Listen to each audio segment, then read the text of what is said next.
et on a seulement un gars dangereux à bloquer. Premier essai. Alexander regarde à droite. C'est là qu'il lance. 1 contre 1. Charleston Rambo. Bingo! C'est capté. Un long gain par Charleston Rambo.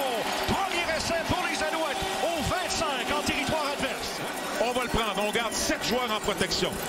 Alors d'ici, c'est décidé, on veut lancer dans les zones profondes. Si on a la stratégie défensive qu'on veut attaquer, c'est-à-dire du homme à homme sur les périmètres, on y va. On pense que Rambo peut battre Parker. Alors bien fait, quel début de match. Botté de 35 verges qui sera tenté par José Maltos Diaz. Louis-Philippe Bourassa effectue la remise. Joseph Zema tient le ballon. Et le batteur des Alouettes réussit sa mission. Alors Montréal prend les devants 3-0. Faites attention, il y a Phil Pot sur le coin qui pourrait courir. Là. Phil Pot court, il reçoit le ballon. Phil Pot, bingo! Touché Alouette. Tyson Phil Pot. Montréal augmente son avance. Faux filet du corps après, faux filet du corps après, faux filet du corps par en avant. Ben là, l'adversaire se prépare à arrêter ça encore une fois. Deuxième essai. Le quart des Alouettes. Il lance à droite vers Rambo. Une belle fin de Rambo. Rambo poursuit son tracé le long des lignes de côté. Charleston. Rambo. Premier jeu Alouette au 45 en territoire adverse. Alors, Jamal Parker qui se fait battre le terrain. Mission accomplie. Non, Rambo n'abandonne pas. Alors, Parker qui prend un mauvais angle de poursuite au lieu d'utiliser la ligne blanche comme beaucoup de verges après l'attraper. Puis pourtant, les Bombers, une des meilleures unités défensives pour limiter les verges après l'attraper cette saison. Alexander cherche. Le quart lance le ballon et c'est capté! Touché! Tyson! Phil Pot! Un deuxième touché pour Phil Pot aujourd'hui. Quelle passe! Quel bon par Alexander!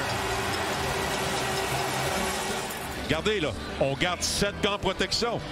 C'est pas compliqué. Et pour moi, Jason Moss, c'est ce que j'adore de lui parce que moi, séquence, il y a eu des jeux explosifs. Alors ça, c'est la totale. Là.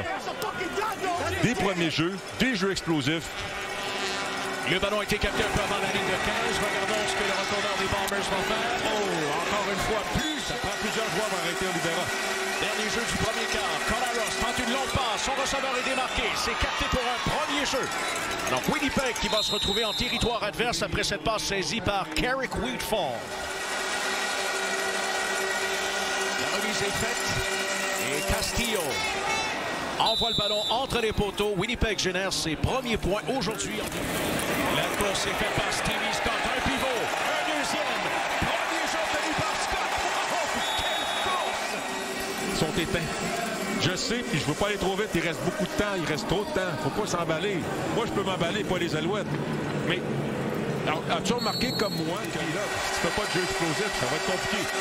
Deuxième essai. Le camp se déplace à droite. La pression s'amène. Colaros échappe le ballon et c'est récupéré par son joueur de ligne offensive. La pression par Isaac Adeyemi Berglund. Ouais. Et pour moi, le gars qui fait le jeu, c'est Sankey. Il le suit. Il enlève cette option-là. Colaros ne peut pas aller là. Il tient le ballon. Et c'est Isaac Adeyemi Berglund. Alors... Le ballon est confié au porteur et non, Stevie Scott arrêté. Alors on s'est amené rapidement, facilement, alors que Phil Pot est au bas de votre écran. Le quart des Alouettes s'installe, envoie le ballon au milieu de terrain. C'est capté par Austin Mack à la ligne de 10, à la ligne de 5 et ce sera premier essai et début. Willie Jefferson, c'est un gars qui va avoir peut-être une chance de t'aplatir d'ici la fin du match. Premier essai et début de la ligne de 3. La course est faite par le quart et c'est un touché. Davis Alexander. Les Alouettes qui marquent un autre touché et augmentent leur avance. Davis Alexander qui passe devant le banc des Bombers, qui en beurre épais. Il va falloir faire attention pour narguer l'adversaire. Comme je dis, je ne veux pas lui enlever. Ça fait partie de ses ingrédients spéciaux. Oui. Et souviens-toi, la dernière fois qu'il a fait ce jeu-là, il s'en va à la terre promise. Et je me corrige rapidement, c'est bien 4 passes explosives. Il n'y a pas de course, donc 4 jeux explosifs, tous par la passe. Excellent retour. Les Blue Bombers qui obtiennent leur premier gros jeu sur les unités spéciales. Ils doivent gagner au moins 6 verges. Le Carabien échappe à la pression. Il échappe le ballon qui est libre. Et c'est récupéré par Isaac Adeyemi Berglund. Un autre jeu important par le joueur défensif. Revirement en faveur des Alouettes. Alors, tient pas le ballon de façon sécuritaire en traversant la ligne défensive. C'est ce qui va arriver. Les Alouettes, à tous les entraînements, font des éducatifs, des exercices pour provoquer des échappées, pour attaquer le ballon. Alors, si tu ne tiens pas le ballon, c'est des réflexes maintenant. Ça fait partie. Ils n'ont même pas besoin de penser, les Alouettes. C'est... De la ligne de 25, Collaros demande le ballon.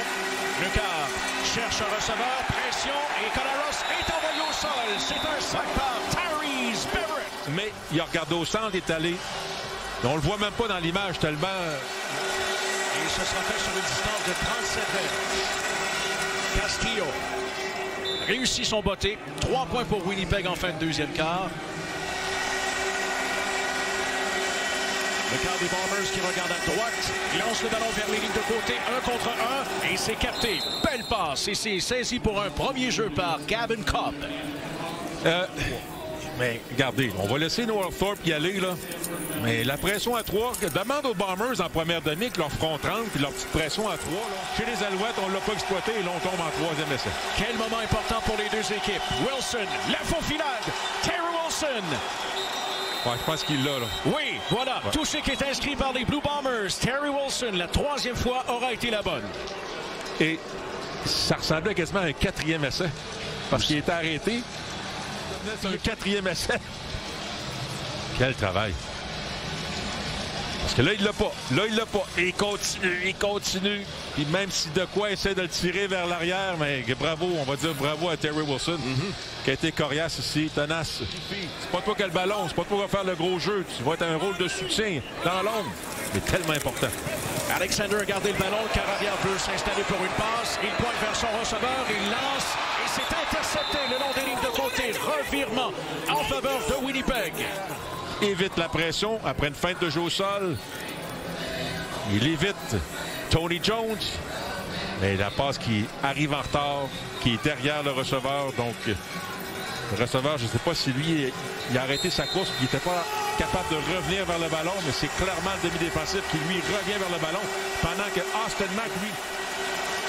Les Blue Bombers au 54 en territoire adverse. On tente le grand coup. 1 contre 1 vers les lignes de côté. Et c'est capté! Et c'est un touché par Ontario Wilson. 54 verges. L'interception et ensuite le touché. Les Blue Bombers sont plus que jamais dans le match. Wow! Wow! Quel début de 3e quart. Tu ne peux pas demander mieux du côté des Bombers. Touché, revirement, touché. Tu veux revenir dans le match, c'est comme ça que tu le fais. Puis comment tu permets à l'adversaire de revenir dans le match? C'est en ne protégeant pas le ballon. Alors, premier revirement contre les Alouettes. Premier essai de la ligne de 36. Alexander recule un peu. Il envoie le ballon au milieu de terrain. C'est un premier jeu obtenu par Fraport qui a échappé le ballon à la suite du plaqué de Jamal Parker. Et c'est récupéré par Evan Holm. Holm dans le territoire adverse, le long des lignes de côté, conserve le ballon et il est envoyé à l'extérieur. Le ciel vient de s'écrouler sur les Alouettes. Un autre revirement. Ils n'ont plus de reprise vidéo, ils n'ont plus de temps d'arrêt. Alors là, ça, c'est une reprise qui est importante. Avait-il le contrôle du ballon? C'est dur à voir de cet angle-ci.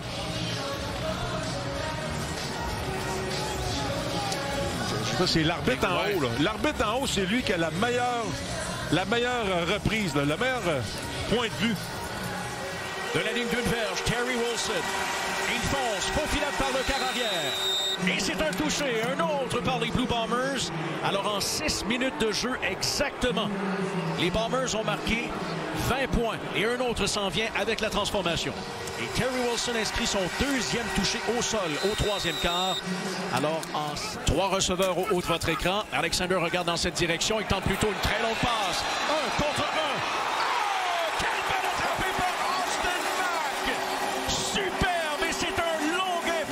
Pendant une fraction de seconde, je me disais, aïe aïe, il y a 2 demi-défensifs dans ce coin-là.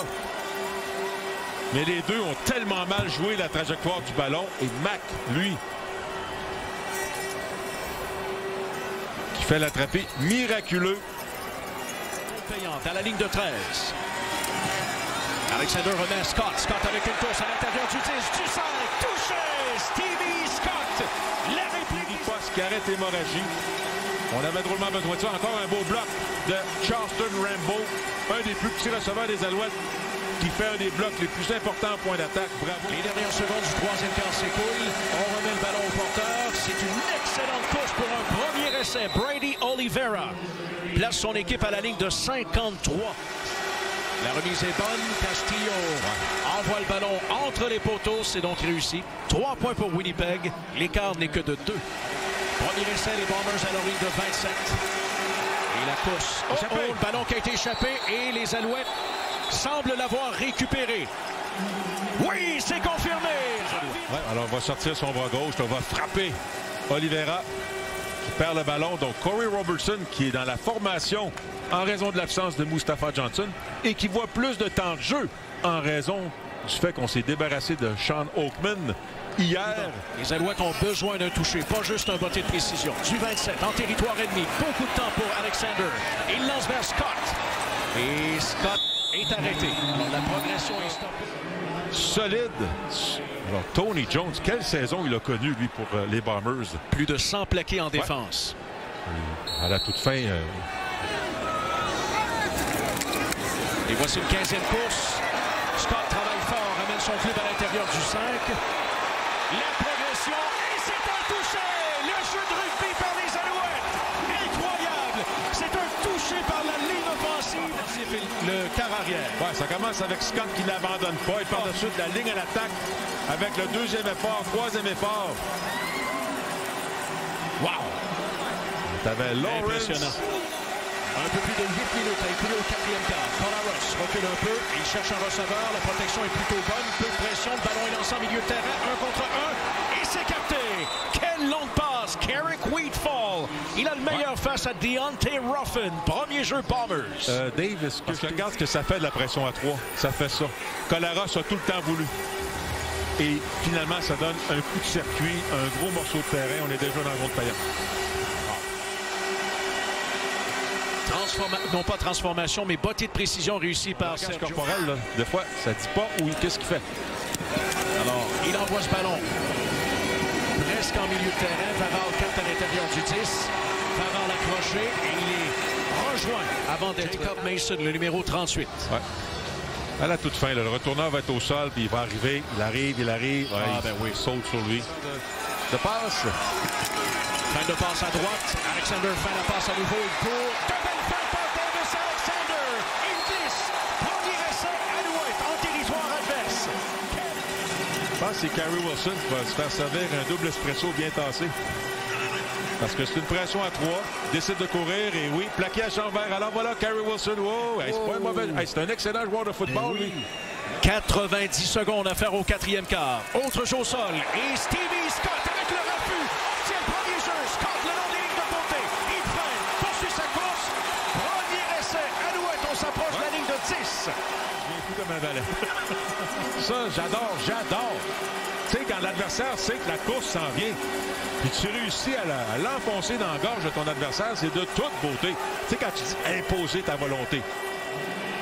Et la technique du refus, Scott qui s'assure de ne pas quitter le terrain pour arrêter le chronomètre de marche. Du football intelligent, mais j'adore. Louis-Philippe Bourassa effectue la remise. Maltos Diaz réussit le botté. 3 points pour les Alouettes. Ils en ont 42 au tableau. Et l'écart est de 9 avec une trentaine de secondes à faire. Botté de reprise par Montréal. Le ballon est capté à l'intérieur du 15. On regarde ce retour de Trey Faval. Faval qui est arrêté avant la ligne de 45. Il reste 26 secondes à écouler. On aurait aimé ça participer à ce match-là, mais...